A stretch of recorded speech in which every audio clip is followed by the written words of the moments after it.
Na-occupy na ng mga seedlings ko ang mga shaded part ng rooftop. Kaya nag-decide na ako na maglagay ng sunshade garden net. Mukhang maayos naman ang quality ng material para sa price range niya. May holes na sa lahat ng sides.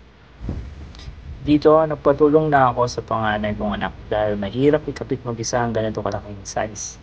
5 by 8 meters ang kinabit namin dito. Ilalagay ko na lang sa description ang link ng seller ng product na to.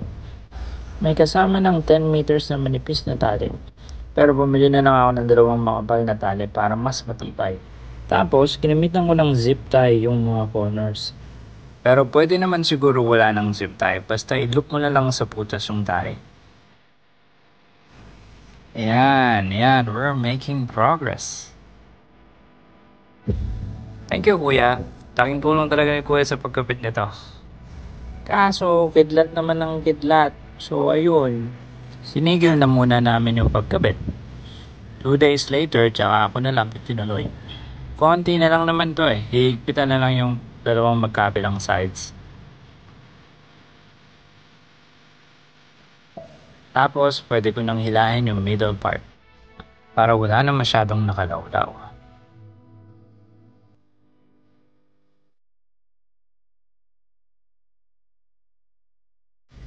Tcharan! This is so nice! Hindi na sobrang init. May shade na. So yan, mga nagsisiksikan na yung mga seedlings ko dito, tapos may mga nag-germinate pa. Marami na ulit space para sa mga babies ko. Hindi kasi sila nagsusurvive pag direct sunlight. And let's call it a day. Hanggang sa muli, paalam!